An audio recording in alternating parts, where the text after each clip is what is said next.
Olá, aluno. Hoje nós continuamos nosso estudo dos drogas que agem no sistema nervoso central. O tema da aula é opioides, né, ou drogas que têm efeito semelhante aos opioides, tá? É uma aula que a gente tem que começar a introduzir falando de um conceito chamado de dor, né? Então, a ideia de dor e de nocepção é importante para nortear. Principalmente porque essas drogas que a gente vai trabalhar hoje, elas são utilizadas como analgésicas. Então vale a pena a gente entender um pouquinho sobre o conceito de dor, né? Então o que é dor? Dor é uma sensação, né? Uma experiência sensorial e também emocional. Também. Então não é só sim, uma coisa de como calor, pressão sobre a pele, né? Não além disso, ela também envolve uma questão emocional. Você pode ter uma forte dor ancorada na emoção. Geralmente, as sensações que dão, tanto a sensação sensorial quanto a emocional, é de algo desagradável, né? Então, muito desagradável, muito, a gente chama de doloroso, né? É uma experiência dolorosa, é uma sensação dolorosa e, portanto, desagradável. Associada ou relacionada a uma lesão real, né? Então, quer dizer, geralmente a dor surge por conta de uma lesão, de um dano tecidual ou potencial dos tecidos, tá? Então, não necessariamente real, ela pode ser projetada. Então, a dor pode ter projeção sem ter dano tecidual. E é algo subjetivo, né? Se eu perdi para alguém aqui dizer já sentiu dor, provavelmente já tenha sentido. E saberia me dizer uma intensidade dessa dor, se ela foi forte, fraca. Cada um aqui vai ter um limiar diferente de dor, né? Então, para alguns, determinado nível de dor, a sensação é insuportável. Para outros, mesmo estímulo leva a uma dor bem mais suave, tá bem? Então, ela é subjetiva, logo, cada indivíduo aprende a utilizar esse termo através de suas experiências, né? Então, como eu disse, é muito próprio de cada um definir ou até mesmo colocar uma intensidade para essa dor, uma potência para essa dor, tá bem? Como é que a gente trata a dor? Bom, tem vários níveis de dor, que a gente vai usar uma escala para tentar colocar ela como graus de intensidade e, claro, a origem dela. Então, imagine uma situação. Uma pessoa faz uma extração dentária. Então, é claro, há um dano tecidual real, né? Isso leva a uma dor. Esta dor é uma dor que nós vamos colocar na escala de 0 a 10, né? Então, para uma pessoa que tem essa situação, ela pode colocar 2. De 0 a 10, o 10 é um insuportável, o 0 é sem dor, né? Então, ela coloca uma dor 2. Então, é uma dor leve, né? Então, a gente vai classificando as dores de leve, moderada, intensa e dor refratária, aquela que não tem nenhuma droga consegue curar ou cortar, né, o sentimento da dor. Então, nós vamos dividir assim. Então, nessa questão, se alguém coloca na escala de 0 a 10, 2 de dor, ela está nesse degrau 1 aqui, tá bem? O que eu posso usar para tratar esse tipo de situação ou de dor? Analgésico, claro. Mas qual analgésico que a gente vai optar? São aquelas anti-inflamatórias que nós já estudamos, chamados de AINES, né? Um diclofenaco, ibuprofeno, cetoprofeno. Por outro lado, se a dor for de moderada, na sua escala agora ela está em nível 6, por exemplo, já é uma dor bem mais intensa, né? Bem mais potente. Às vezes, só esse tipo de analgésico não dá conta de segurar a dor, ou seja, existem outros mediadores da dor, além da prostaglandina envolvida neste caso. Então, só o bloqueio de prostaglandina não resolve o problema ou não ameniza o problema. Portanto, a gente tem que entrar com outra classe de analgésicos, chamado de opioides, que é o tema da aula de hoje. Então veja que essas drogas que nós vamos trabalhar são drogas que são usadas para causar analgesia potente, forte, não é em dores leves, tá bem? Se a dor for de 0 a 10, 10, 9, uma dor extremamente forte, então eu devo ainda manter os AINES, né? Só que eu tenho que associá-los sempre com opioides, nesse caso opioides mais potentes, né? Como morfina e etc. Hoje, durante a aula, a gente vai discutir um pouquinho sobre esses tipos de opioides e você vai ver que tem aqueles que são mais suaves e tem aqueles que são mais fortes na questão de analgesia. Por outro lado, se eu tiver uma dor que não responde a nada, né, nem a opioide, nem a AINE, não responde a nada disso, a gente vai chamar de dor refratária. E aí, o que eu posso fazer para aliviar? Eu devo manter a mesma estratégia de AINES associado a opioides fortes e eu tenho que fazer algum tipo de procedimento, alguma intervenção para tentar aliviar esta dor de alguma forma, né? Pode ser uma cirúrgica ou alguma outro tipo de terapia complementar que tende associada aí para a gente resolver, tá bem?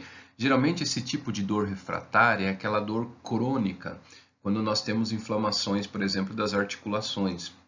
Esse tipo de dor é difícil de ser controlada só com analgésicos, né? Os AINES e os analgésicos opioides.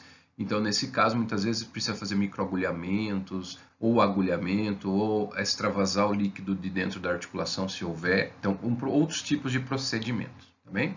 E, claro, sempre, se possível, drogas adjuvantes. Então, muitas vezes, eu entro, por exemplo, com diclofenaco, vamos pensar numa situação intermediária, ou numa situação mais grave, com opioide e outro tipo de droga, como um relaxante muscular, ou drogas que atuam em dores neuropáticas, né, como a gabapentina, por exemplo. Então, é possível, sim, que eu adicione várias drogas, e essas que não são diretamente as analgésicas, você vai chamar de adjuvantes. Bem? Vamos falar um pouquinho, então, do que é nocepção. Dor ficou claro para nós que é uma sensação, é um sentimento, algo sensorial associado com algo emocional e isso desencadeia algo ruim, né? Uma sensação ruim, dolorosa. E o que é nocepção? É um mecanismo, né, pelo qual os estímulos periféricos nocivos são transmitidos ao sistema nervoso central. Então veja só, uma coisa é você ter a lesão localizada periférica, né? Um dano tecidual. Outra coisa é como esta informação vai chegar ao sistema nervoso central e como ele vai entender que isto é uma lesão e vai desencadear um estímulo, uma sensação dolorosa, né? Então, essa transmissão, esse caminho entre a lesão e a sensação dolorosa, nós vamos chamar de nocepção, tá? É a transmissão da informação ao sistema nervoso central, tá bem?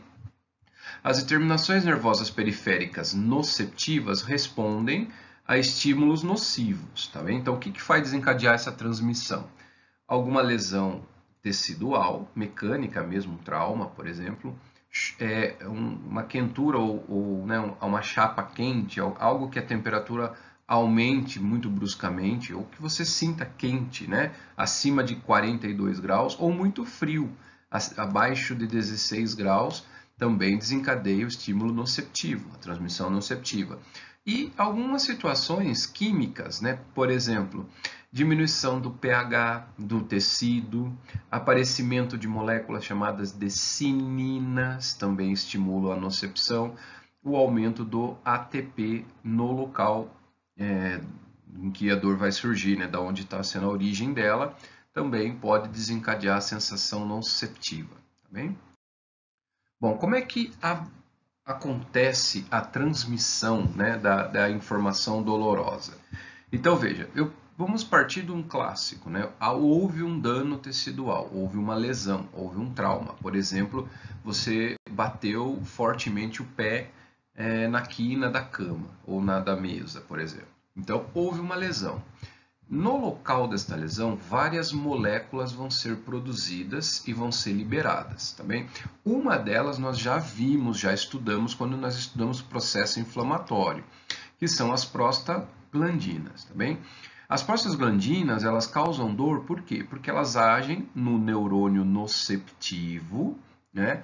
Há um receptor para a prostaglandina nesse neurônio e este estímulo leva à entrada de sódio no neurônio, portanto, há a estimulação desse neurônio, que a gente vai chamar de despolarização.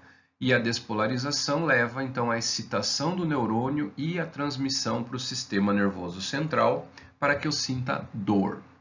Então, prostaglandina é uma das moléculas que causam a sensação de dor.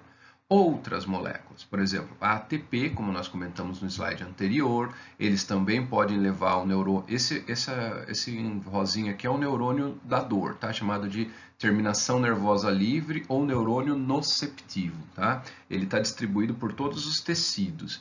Então, a liberação de ATP nesse neurônio desencadeia também a sua despolarização e, portanto, a excitação do neurônio e a sensação dolorosa.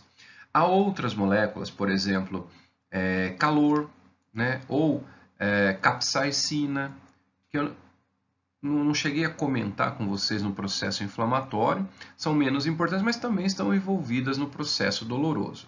Olha outra molécula importante para nós, que é o ácido, né? O H+. Então, ambientes ácidos tendem a desencadear também a despolarização. Outra molécula que pode levar à despolarização dos neurônios noceptivos é a bradicinina. Tá? Bradicinina é também produzida em processos inflamatórios. Bom, então há aqui uma série de moléculas capazes de ativar este neurônio e esse estímulo se propagar para o sistema nervoso central e que você sinta dor. Eu posso ter no processo, na lesão, uma molécula, 2 moléculas, 3 moléculas, 10 moléculas que causam dor. Portanto, quando a gente pensa em bloquear a ação da dor, seria muito difícil de eu trabalhar um por um separadamente. E por isso que muitas vezes, quando eu trato, por exemplo, uma dor com inibidores da prostaglandina, a dor não cessa totalmente. Por quê? Porque há outros mediadores da dor envolvidos. Então, seria o caso da gente pensar num jeito de agir de forma geral sobre todos esses estímulos, né? Todas essas moléculas. E há como fazer isso? Há moléculas capazes de bloquear todos de uma vez, que são os opioides ou os opiáceos, tá? Como é que vão funcionar no local, tá? Lembrando que essas drogas, elas também têm ação central sobre o cérebro, mas aqui eu estou referindo a lesão local, uma lesão no pé, por exemplo, tá? Então, os opioides, eles agem nos neurônios noceptivos, fazendo o quê? Fazendo a entrada do potássio.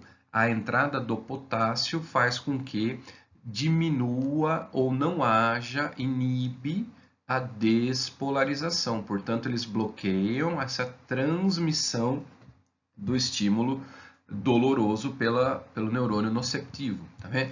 Então veja como eles são muito mais potentes como analgésico do que os inibidores da prostaglandina, os AINES, por exemplo, né, para cortar dor. Os AINES eles podem, interferem, diminuem a dor, porque eles bloqueiam a prostaglandina, claro, mas não os outros. Enquanto que, no caso dos opioides, eles são capazes de bloquear todos de uma vez, só porque ele age sobre o neurônio diretamente, não sobre cada uma das moléculas, como no caso aqui o AINE. Outro detalhe importante que vale comentar aqui é que os canabinoides também têm um efeito muito parecido com os opiáceos, com os opioides. Tá? Os canabinoides são substâncias extraídas da maconha, né? Então, na maconha em si, nós temos muitos canabinoides, como o THC, por exemplo, né? O THC é um canabinoide. E eles também agem como agem os opioides nos neurônios noceptivos. Eles bloqueiam o estímulo doloroso. Bom, vamos pensar agora em como essa dor... Você entendeu como o neurônio periférico ele entende a dor, ele consegue perceber esta lesão e transmitir isso para o cérebro. Agora vamos avançar nessa transmissão. Como é que acontece então a transmissão desta informação, né, ou lesão tecidual, até o sistema nervoso central, onde realmente acontece o processamento da informação? Então, a transmissão do estímulo da dor, né, é feito por diferentes tipos de axônios, né, ou de, vamos dizer, todos eles fazem parte de um mesmo eixo, de um mesmo tronco nervoso, então por isso que eu estou chamando de axônio. Então, eu tenho as fibras A delta e as fibras C, né? Então, fibra A delta e a fibra C. Fibra do tipo A, subtipo delta. Então, elas são fibras que estão presentes na pele e no músculo. Então, numa lesão tecidual, como no pé, por exemplo, não há como não estimular essas fibras. E elas transmitem rapidamente e você sente a dor bem localizada, né? Então, por exemplo, você bate o dedinho do pé, você sente a dor no dedinho do pé. Por quê? Porque a transmissão foi feita, como foi pele e músculo atingido, a transmissão ela foi rápida e você sente no local apenas a dor. Já se você atingir as fibras C, são amielínicas, estão presentes em músculos como vísceras, em músculos presentes no intestino, vísceras, vamos considerar órgãos, tá? Que não seja pele e nem musculatura esquelética. Músculo liso, mesentério e vísceras, por exemplo, né? Eles vão conduzir o sinal de forma lenta e a dor vai se manifestar de forma difusa. Você não vai sentir exatamente a dor aonde está a lesão. Então, uma lesão hepática, muitas vezes, pode refletir em todo o abdômen, a dor, né? Porque é uma dor difusa. Bem? Então, só esses dois tipos de estimulação, esses dois tipos de axônios que transmitem dor. Uma eu sinto localizada a dor e a outra dor ela fica difusa. Bem? Vamos agora acompanhar esse estímulo até o sistema nervoso central e nós vamos entender como o sistema nervoso central entende isso como dor. Tá bem? Então, imagine que eu tenho aqui o foco da lesão. Aqui, ó, vamos acompanhar na transmissão. Vamos transmitir para o sistema nervoso central a dor. Bem? Então, houve aqui estimulação desse neurônio, vamos chamar ele de A. Esse neurônio A, ele vai fazer uma conexão nessa região aqui, chamada de gânglio. O gânglio fica muito perto da base da medula, da coluna vertebral, né? Então, esse neurônio da pele foi estimulado com alguma lesão, prostaglandina, por exemplo. Né? E aí, então, esse estímulo vai se propagar até o gânglio, e do gânglio ele vai, então, ter uma projeção, né? Ele vai se comunicar com células, com neurônios que estão na medula vertebral. Tá bem? Então, da medula vertebral vão partir axônios, nervos, que vão seguindo pela coluna vertebral até que a gente chegue, por exemplo, no mesencéfalo, né? Então passa pelo bulbo, né? Na base do encéfalo, depois chega no mesencéfalo, que é um sistema mais... imagine que o bulbo é perto do pescoço, o mesencéfalo é a região central e nós temos o córtex cerebral, que é a casquinha dele. Mas veja que o estímulo ele vai se propagar até o córtex, tá bem?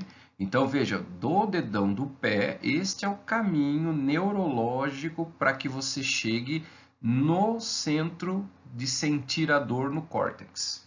O que o córtex entende? Ele vai tentar, dependendo por onde veio esse estímulo, ele vai saber o local em que está acontecendo, a intensidade e vai mandar uma resposta. Então ele vai fazer um processamento. Então veio o estímulo do dedão do pé.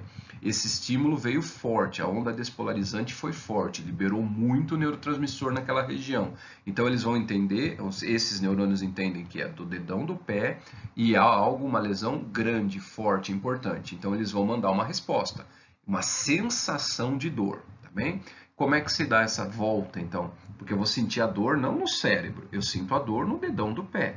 Então é necessário que, nesse caso, a informação volte, né, para a região em que aconteceu. Então é do córtex para o mesencéfalo, do mesencéfalo para o bulbo e do bulbo para a medula espinhal, né, a medula vertebral. Repare que todo esse caminho, tanto para ir quanto para voltar, são mediados por neurotransmissores. Então, há uma série de neurotransmissores envolvidos nessa despolarização, tanto na transmissão quanto na modulação, que é a resposta, o que eu vou sentir disso. E muitas vezes eu posso imaginar que eu poderia bloquear essa transmissão, não agindo agora sobre o tecido que foi lesionado, né? Não prostaglandinas ou os neurônios nociceptivos da pele, por exemplo, mas eu poderia pensar em bloquear esta passagem aqui já no sistema nervoso central. E eu sei quais são os neurotransmissores que estão envolvidos aqui? Sei.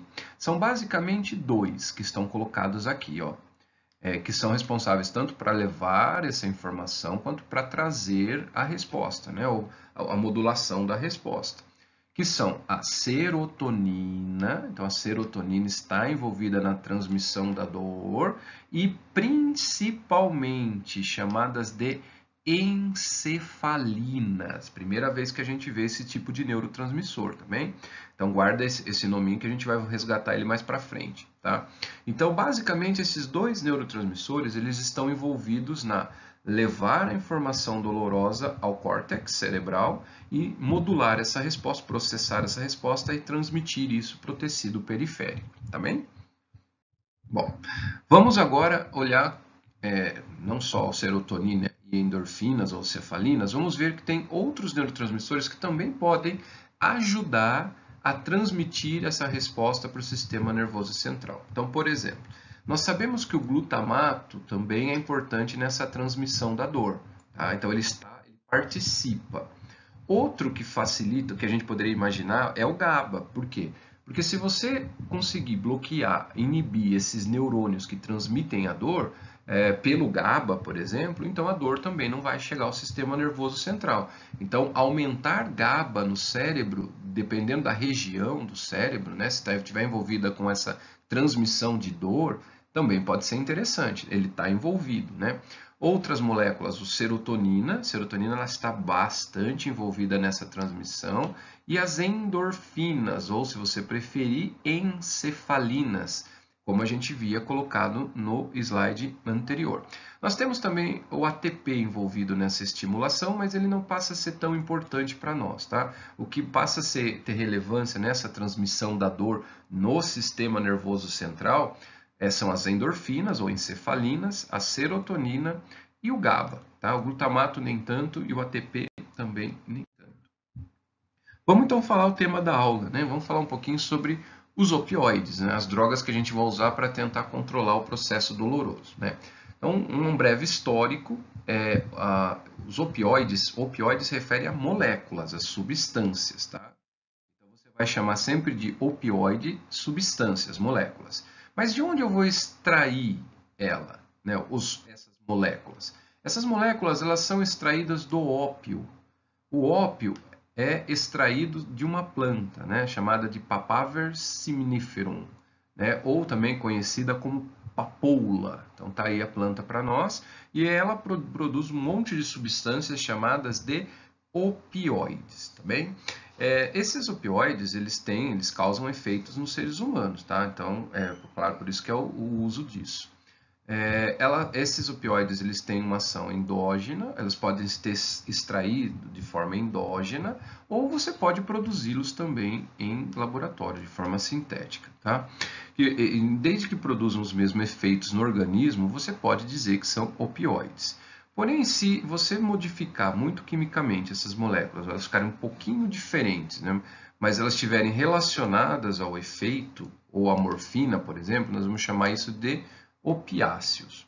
O que vale a pena comentar aqui é que opioides e opiáceos, eles estão relacionados. Então, de certa forma, a gente pode usá-los como sinônimos também. Então, tanto faz você chamar isso de opioide ou opiáceos.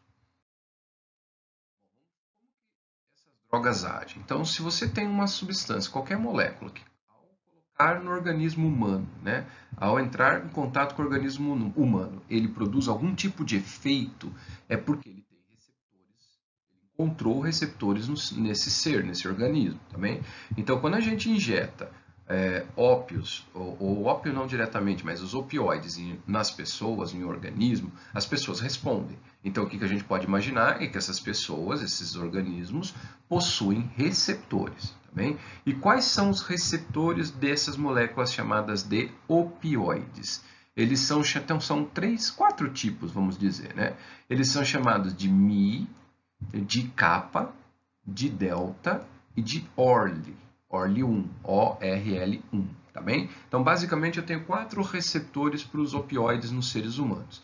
Esses receptores, eles estão distribuídos no organismo inteiro, desde o sistema nervoso central até musculatura, enfim, tem vários tecidos, né, que possuem esses receptores, tá bem?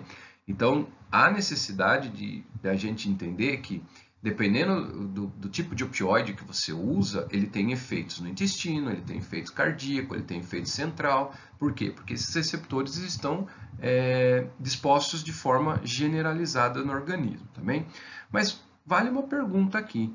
Normalmente ninguém consome opioide, então por que eu tenho esses receptores, se eles são chamados receptores opioides, se o opioide é algo de fora do meu corpo, né? Então eu não tenho morfina, eu não produzo morfina naturalmente no organismo.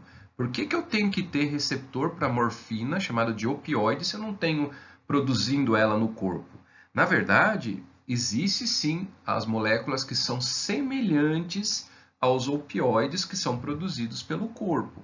E essas são chamadas de encefalinas e endorfinas, que são aqueles neurotransmissores que eu havia comentado há pouco, que são novos, né? Então, essas moléculas são produzidas naturalmente pelo corpo e agem sobre os receptores opioides. O que a gente faz com a farmacologia? A gente extrai os opioides das plantas e injeta na pessoa, e aí acontece de ter efeitos semelhantes às endorfinas e às encefalinas. Bom, então aqui é uma visão, um quadro geral dos efeitos que os opioides causam nos organismos vivos, tá bem? Então eu dividi ele em efeitos que eu coloquei em azulzinho e efeitos que eu coloquei em vermelhinho, tá vendo? Em rosinha aqui. Então, quais seriam eles? Claro que veja como eles agem no organismo inteiro, mas principalmente no sistema nervoso central, tá bem? Isso não quer dizer, ó, age também sobre abdômen, age sobre pelve, age sobre uma série de locais, tá? Então, por que eu dividi eles em efeitos positivos e efeitos negativos? Não? Basicamente, eu estou colocando efeitos estimulantes e efeitos inibitórios, tá bem? Então, eles podem ser tanto estimulantes quanto inibitórios, depende da que região esses opioides vão agir. Então, o que eu vou chamar de efeito estimulante? É um efeito que acontece quando estimula ou, de alguma forma, interfere no processo doloroso. Então, a analgesia é um tipo de estímulo central. Tá bem? Mas não só isso que ele causa, né? Então os opioides também causam muita euforia, né? Uma sensação de que você é muito poderoso, todo mundo te ouve, você é o cara, né? O seu ego fica inflado, vamos dizer assim. E também um efeito estimulante, por incrível que pareça, é a sedação, tá bem? Tem a ver com a estimulação de regiões do cérebro que levam ao processo sedativo, tá? E nós temos o que nós vamos chamar de efeitos negativos, né? E geralmente esses efeitos são relacionados a questões periféricas do tronco encefálico, tá? Por exemplo, leva à miose, né? Então a pupila ela vai ficar contraída, né? Então leva a depressão respiratória, que é a causa de morte do uso dessas substâncias. Eles vão tirar o reflexo da tosse, né? São antitussígenos. Eles causam constipação, né? Então são capazes de bloquear, por exemplo, uma diarreia muito forte. Eles levam à náusea e ao vômito, né? Tanto que quem aqui já tomou Tramal intravenoso sabe que dá muito enjoo. Então é muito comum. Por quê? Porque há uma estimulação do centro que controla a êmese, né? O vômito. Tá bem? Então, basicamente, e nós vamos trabalhar com todos esses efeitos, tá? Então, convém que você tente, de alguma forma, sempre relacionar esses efeitos que nós vamos estudá-los separadamente agora, tá bem? Bom, então aqui só colocando aonde que eu encontro os receptores opioides pelo organismo, tá bem? Então, e claro, a estimulação dele leva a que sensação? Então, vamos pensar no receptor Mi, né? O Mi. O Mi, ele quando claro, se você agir positivamente sobre o Mi, né, ativar este receptor, por exemplo, na medula coluna vertebral, você tem um poder fortíssimo de analgesia, tá vendo? Então, o Mi para nós passa a ser importante, esse receptor, a ativação desse receptor é importantíssimo para causar analgesias. Então, por exemplo, eu tenho, e essa vai fazer a diferença entre os opioides. Eu tenho opioides que com uma dose muito baixa eles causam uma extrema analgesia, como por exemplo morfina ou fentanila, né? Por quê? Porque eles agem preferencialmente no receptor Mi. Tá vendo? O Mi, ele é responsável principalmente pela analgesia, sensação de analgesia. Não quer dizer que os demais também não possam, tá? ter efeitos, causar analgesia. Por exemplo, o kappa, né? O receptor kappa, quando ativado no periférico, ou seja, no neurônio periférico, aquele noceptivo, ele também vai causar analgesia. Não tão potente quanto aqueles que estão agindo sobre o Mi, mas também pode promover analgesia, porque ele bloqueia os noceptivos, os neurônios periféricos, também. Aqui já é central, né? Tá vendo? Aqui já é central. Sobre a depressão respiratória, né? Esse efeito que leva ao óbito, e é muito comum acontecer. E por quê? São drogas que agem preferencialmente no Mi. Então, aqueles que são ótimos como analgésico também são ótimos para deprimir a resposta respiratória e levar uma parada, né? Por exemplo, vamos pegar aqui euforia, sensação de euforia, o que predispõe a ser uma droga de abuso, né? Então, de novo, ó, o Mi, o receptor Mi dos opioides estão envolvidos mais diretamente na sensação de euforia. Tá? Então, drogas que agem, opioides que agem mais no Mi têm um poder de ser droga de abuso muito maior. Por exemplo, aqui nós temos a heroína. A heroína é um opioide e ela causa muita euforia. Tanto que ela é usada, é proibida, claro, desde a década de 50 ela é proibida. Mas ela causa extrema euforia. Na verdade, a heroína está diretamente ligada ao início da indústria farmacêutica, né? No início do século XX, as indústrias farmacêuticas elas extraíam do ópio a heroína e vendia para as pessoas, porque, claro, age no receptor Mi, é analgésica também, além de ser euforizante, tá bem? Bom, vamos imaginar agora sobre o efeito na motilidade gástrica, né? Então, que causa constipação. Veja que nesse caso o receptor delta ele é mais importante. Então, há opioides que eu uso para cortar diarreias muito graves, né? muito intensas, e geralmente esses opioides eles agem preferencialmente sobre o receptor delta. Então, é só para que a gente tenha uma ideia aqui, nós temos 4 tipos de receptores. O Mi ele passa a ser mais importante para analgesia e para euforia, enquanto os demais eles estão mais envolvidos com os outros tipos de sintomas ou efeitos que essas drogas causam, né? Por exemplo, o kappa ele está mais envolvido na sedação, por exemplo, né? Enfim, isso dependendo da especificidade da droga em que a gente vai administrar, do opioide que vai ser usado, eu tenho mais ou menos preferência pelos receptores, o que desencadeia determinados tipos de respostas em relação a outros fármacos.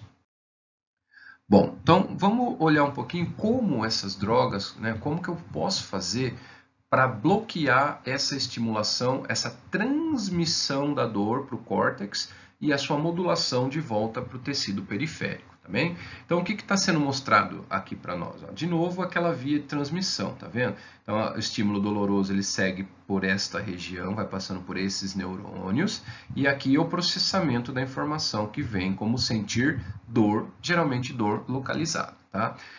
Essa estimulação, tanto a ida quanto a volta, eles são totalmente mediados por esses 3 receptores aqui, ó, o Mi, o kappa e o delta, tá? Preferencialmente esses 3 aí. Então é claro que se você conseguir estimular esses receptores, sendo agonistas, tá? Os opioides são agonistas desses receptores, você vai diminuir o estímulo doloroso, tanto faz-se na transmissão quanto na modulação. Só que tem um detalhe.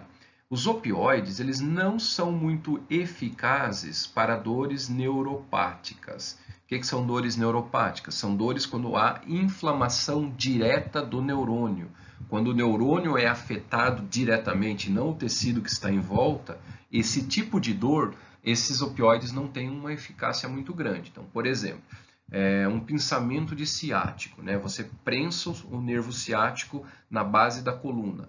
Então, há uma lesão no nervo. Esse que vai doer, dói bastante. Mas os opioides já não são tão eficazes para esse tipo de dor, tá bem? Bom, vamos falar um pouquinho sobre como se dá a euforia, tá bem? Então, essa euforia, né, os opioides causam euforia, como foi dito. A euforia é uma poderosa sensação de bem-estar, por isso que predispõe a gente a ter dependência disso, né? E os seus efeitos acontecem, como estava na tabelinha anterior, principalmente a ação sobre o receptor Mi, tá? O receptor Mi, ele ativado, ele vai levar a sensação de euforia extrema, tá bem? Temos outros que podem também, como a codeína, né, que é o nome comercial dela, fugiu agora, acho que a codeína não deve ter nome comercial, mas enfim, ela é muito usada para dor também, né? E ela tem um poder muito mais euforizante, inclusive, do que analgésico, tá? Então, a codeína ela tem que ser usada com muito cuidado, porque além de ela controla a dor, mas ela não é das melhores, tá? Mas ela tem um alto poder euforizante, tá? Ela causa muito fortemente a euforia. Vamos falar sobre o reflexo da tosse, que é um outro efeito que os opioides causam. Então, geralmente a gente usa para causar esses efeitos subdoses, tá? Não é a mesma dose analgésica. Então, se você quer cortar a tosse, claro, você vai usar menos miligramagem dessas drogas, porque é um efeito que eu consigo mais fácil, principalmente pela codeína, tá bem? Então, a codeína, está até colocado aqui, ela é o principal opioide capaz de bloquear o reflexo da tosse.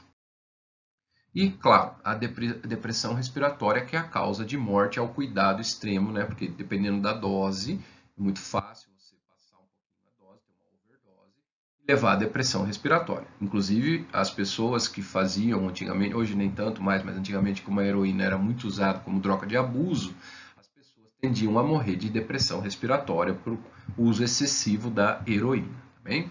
Bom, como é que existe, claro, o tronco encefálico, que é uma região mais que controla nossos instintos de sobrevivência, né, como a respiração.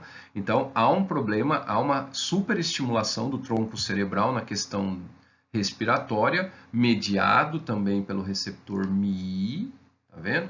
Que leva, então, à depressão total, né? Então, ela vai bloquear, mas por estimular o tronco encefálico. É diferente dos barbitúricos, tá? O mecanismo de ação dos barbitúricos também pode promover depressão respiratória, o Gardenal, por exemplo, mas por um outro mecanismo. Enquanto aqui você ativa o tronco encefálico, nos barbitúricos, você deprime com GABA. É diferente o processo, tá? Mas em ambos os casos pode levar à depressão respiratória, mas é claro que os opioides são muito mais efetivos para a depressão respiratória. Aqui, um cuidado, porque alguns analgésicos, como a fentanila, alguns opioides como a fentanila, elas são utilizadas como anestésicos também. E a dose, e a fentanila é dos opioides o mais potente deles todos. Ela tem 1000 vezes mais potência do que a morfina, para se ter uma ideia na questão de dor e analgesia. Por isso que ela é muito utilizada em anestésicos, né? Só que aqui você tem que calcular muito bem a dose de fentanila que vai ser usada, porque você pode levar facilmente a depressão respiratória. Bom, ela promove náuseas e vômitos. É claro que isso a gente entende principalmente como uma reação adversa, tá bem? Por quê? Porque os opioides também vão agir naquela zona quimiorreceptora, né, disparadora de gatilho, que é o centro do vômito, né? Então ele vai agir nessa região de forma positiva, ativando esta região, o que principalmente mediado pela serotonina aqui, né? Que vai levar você fizer uma injeção intramuscular ou intravenosa de um opioide, espere que vai ter vômito. Então, pós-operatório, muito comum se você utilizar fentanila, que você tenha vômitos depois da operação. Isso é comum. Tá com dor no hospital, tá internado? Geralmente é o tramadol que se usa. E o tramadol, potente indutor de náuseas e vômitos. Tá bem? Então, isso vai acontecer. Constipação, mais um efeito. Aqui você pode entender como uma reação adversa ou um efeito terapêutico, depende para que você está usando isso, também. Se você estiver usando para dor e causar constipação, você entende que é uma reação adversa. Por outro lado, se você estiver com uma diarreia muito intensa, muito forte, difícil de ser controlada, a gente pode entrar com opioides para fazer isso, tá? E quais são os receptores importantes? São os 3, mas principalmente o delta, tá? Eles estão então dispostos na musculatura do intestino e quando estimulados eles diminuem a motilidade do intestino. Então prende o intestino de alguma forma, tá? Ele não deve ser usado se tiver cólicas biliares, tá bem? Isso é importante. Aqui rapidinho, né, um efeito causador de miose, né? Então, miose é quando eu tenho a pupila extremamente contraída. Nós vimos, por exemplo, que a acetilcolina tem o mesmo efeito, né? De causar essa miose, essa contração. Isso é mediado geralmente por receptores Mi e kappa, né? Aqui um detalhe, por que nós poderíamos saber dessa informação seria importante para quê? Veja, se uma pessoa tiver intoxicada, ela faz uso abusivo de substâncias ilícitas, como cocaína, por exemplo. No caso da cocaína, como é que eu poderia, rapidamente olhando, fazendo um exame físico da pessoa, saber se é uma intoxicação por cocaína ou por derivados que estimulam a adrenalina? É porque eu veria a midríase. Tá? Então, substâncias como aquelas que liberam adrenalina, como cocaína, crack, entre outros, eu tenho este efeito. Se você estiver fazendo abuso de heroína ou de qualquer opioide, tá? Morfina, enfim, qualquer um deles, você teria este aspecto aqui, né? Você teria a miose. Então, de repente, é uma questão de uma entrada num hospital, numa emergência de alguém intoxicado, você não tem condição de saber o que é, pelo menos pelos olhos, né, pela contração da pupila, você tem uma ideia se eu estou trabalhando com opioides, ou da classe dos opioides, ou se eu estou trabalhando com alguma coisa que aumenta a adrenalina. E aí, de repente, você poderia pensar numa algo que bloqueasse ou a adrenalina, no caso da midríase, ou dos opioides, no caso dos heroína, por exemplo. Né? Outras ações que tem os opioides. Né? Então, a morfina promove a liberação de histamina dos mastócitos. O que quer dizer isso para nós? Que ela predispõe você a ter alergia. Então, quando a gente administra morfina, principalmente, ou fentanila menos, mas a morfina mais, né?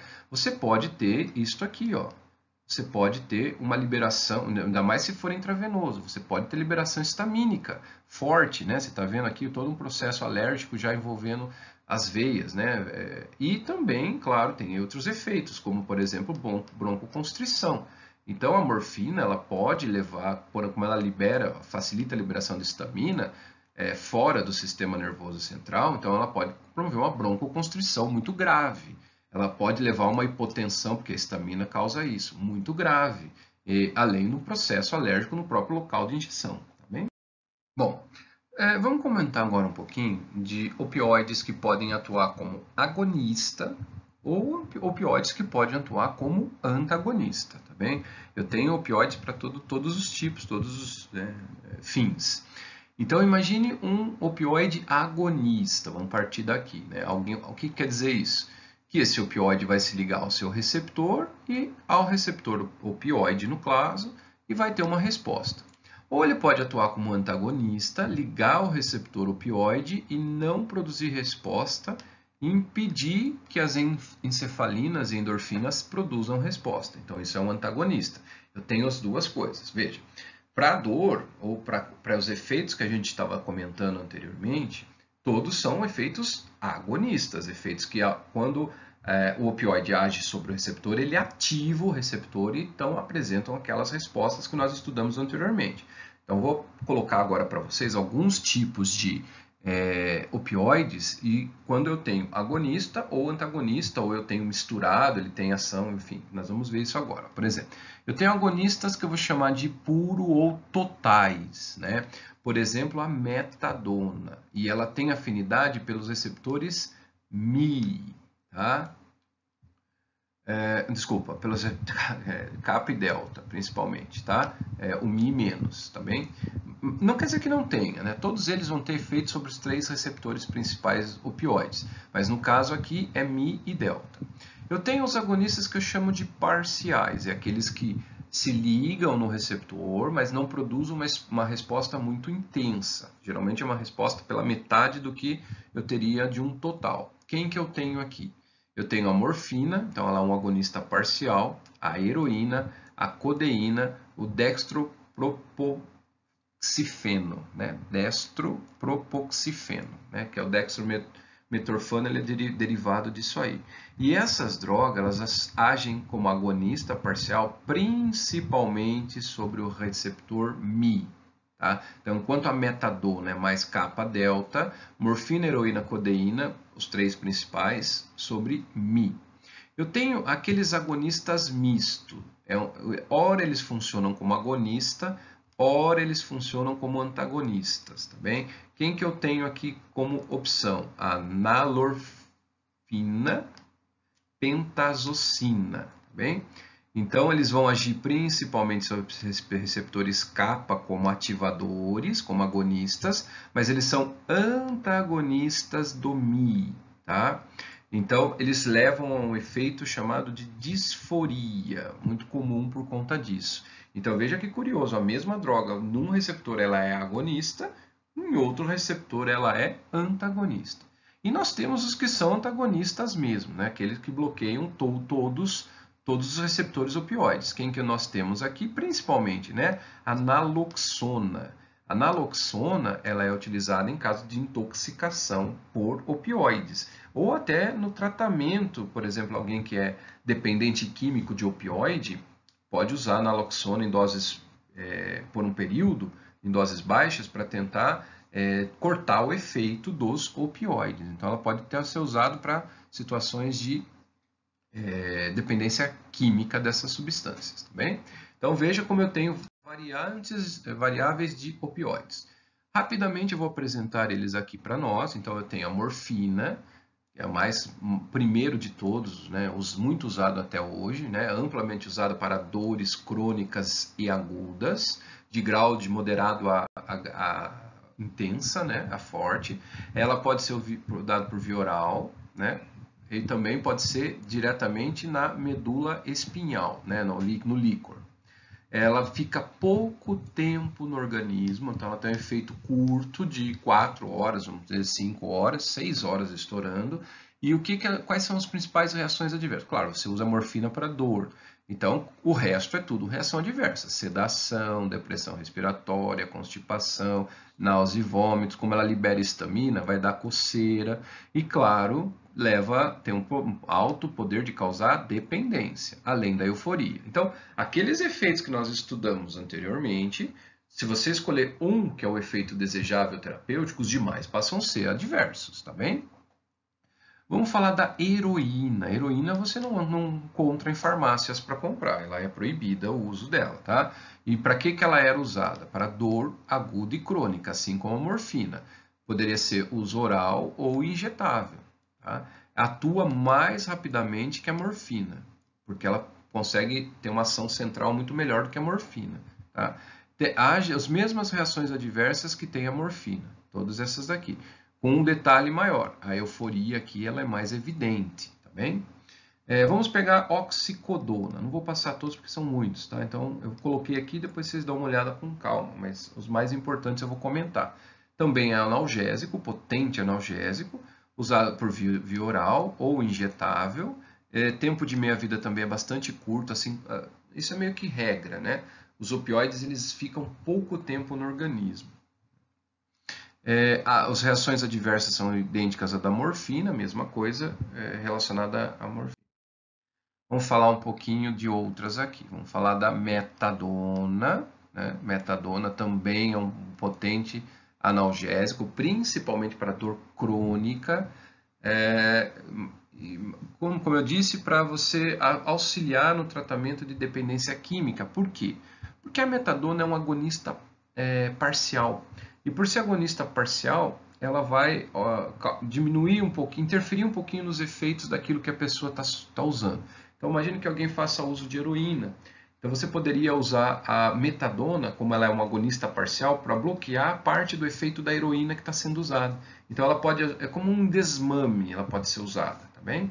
Ela pode ser uso oral ou injetável, tem um tempo de meia-vida bem maior, né, de um dia, e o início do efeito ele demora um pouco para acontecer, então ele tem uma ação mais lenta no início, tá?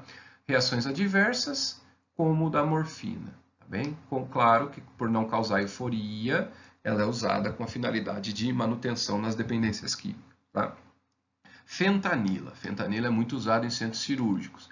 Ela é excelente para dor aguda, né, quando você tem uma lesão tecidual, por exemplo, e como anestésico. Ela é intravenosa, preferencialmente, ela tem tempo de vida muito curto, né, o que facilita, o que é até bom para em caso de anestesia, porque após o processo cirúrgico a pessoa precisa voltar à consciência e não demorar muito. Reações adversas semelhantes à da morfina. Mais alguns aqui, codeína, por exemplo. Né? Codeína, ela não é um bom analgésico como as outras, então ela deve ser usada para dores moderadas, uso oral, via oral principalmente. Você pode colocar ela, aumentar o tempo de ação dela, então ela pode ser transformada num profármaco, e elas causam todos os sintomas que causam a morfina, mas principalmente no caso aqui a constipação. Tramal ou tramadol, também um opioide, tá? É mais para dor aguda, ele não deve ser usado contínuo para dores crônicas, tá? Principalmente aguda e pós-operatório. Aguda pós-operatório é o mais indicado. Você pode fazer ela por via oral ou intravenosa. Tempo de meia-vida é curto também, então por isso você precisa reforçar doses constantemente. E causam as reações adversas semelhantes a da morfina, com algumas diferenças. Por exemplo, aqui você pode causar convulsões, tá? E a depressão respiratória é muito rara de acontecer. Então, basicamente, essa diferençazinha aí. Vamos falar um pouquinho sobre essas duas reações que acontecem para basicamente todos os opioides, que é a tolerância e a dependência. Eu já comentei desses dois princípios em semestre passado com vocês. Então, tolerância é quando com o uso constante da droga ou de qualquer substância, você diminui ao longo do tempo a resposta que ela produz. Isso acontece por quê? É uma forma de proteção do sistema nervoso central. À medida em que você vai expondo os neurônios a determinada substância, uma forma desses neurônios passarem a responder menos àquilo é aumentando o número de receptores. E aí, como tem muito mais receptores, a quantidade de droga que a gente usa, ou um fármaco que a gente usa, não é suficiente para causar o efeito que causava. Portanto, eu tenho que aumentar a dose. A questão aqui é que eu não tenho muita margem para aumento de dose, porque pode levar à depressão respiratória. É a causa de morte de quem faz abuso desse tipo de substância, tá bem? Já a dependência, que é um outro processo, nesse caso aqui nós temos de novo dois tipos, a física, quando há aqui uma alteração geral dos neurotransmissores no sistema nervoso. Então isso é muito comum em drogas que agem no sistema nervoso, independente se ela age sobre um ou dois tipos de neurotransmissores, o fato é que alterando um neurotransmissor, os demais sentem também. Então há uma alteração geral nos níveis de neurotransmissores. Então quer dizer que a droga que você inclui agora, que você administra agora, que você toma agora, ela vai controlar este novo equilíbrio cerebral de neurotransmissores.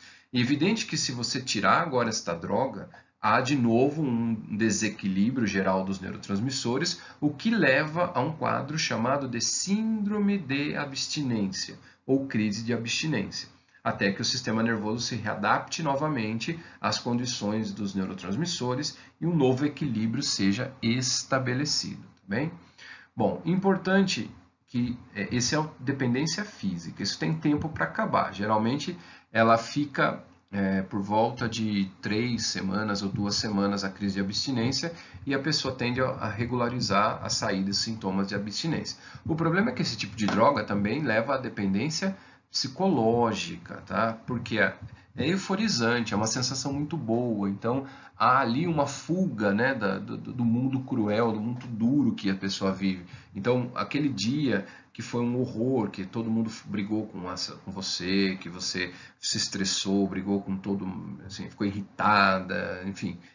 Você pode muito bem fazer uso de uma substância que te deixe feliz, alegre, para cima, com bom astral, e isso, claro, que leva a uma dependência psicológica forte, né? Que às vezes durante a vida a gente não dá conta de sair, tá? Então, um dependente psicológico tem que tomar cuidado o tempo. E aqui, então, a intoxicação e a crise de abstinência, o que eu vou sentir? Como é que eu sei que alguém está intoxicado por opioide ou está passando por um processo de abstinência deles, tá bem? Então, euforia. Euforia, se a pessoa está extremamente eufórica, isso é indicativo de intoxicação por opioides. Sedação, analgesia, miose e, claro, a depressão respiratória, tá bem? O que eu devo fazer no caso de intoxicação? Um antagonista, né? Então, a naloxona é usada em casos de intoxicação. E na crise de abstinência? Então, eu estou sem usar a substância por alguns dias, o que eu vou sentir, né? Disforia, que é diferente de euforia, você vai mesclar hora bem, hora mal, né? O tempo inteiro você vai ficar oscilando. Uma agitação muito forte, dores pelo corpo inteiro, embora não haja lesão nenhuma, né? Midríase, que é o contrário da miose, e cólicas e diarreias. Neste caso, eu preciso dar a substância, mas que ela não cause, não leve aos mesmos efeitos que a que você usava anteriormente, a pessoa usava anteriormente. Por isso eu vou usar no caso deste caso, que eu quero controlar, fazer um desmame mais gradual, eu devo usar a metadona. Então, metadona é para abstinência, ou a pessoas que querem parar de usar a substância ilícita, e a naloxona em caso de intoxicação. E eu vou deixar então para vocês aqui uma interatividade, um caso clínico, que envolve, claro, intoxicação por opioide, tá bem? Então, vamos dar uma olhadinha, leiam com calma, vão anotando aí as palavras difíceis ou que você não entenda no caso, nova, e tentem responder essas 3 perguntinhas que são colocadas para vocês. No dia da nossa aula ao vivo eu vou comentar sobre essa interatividade e daí sobre as postagens que vocês podem fazer dessa interatividade, tá bem? E até a próxima.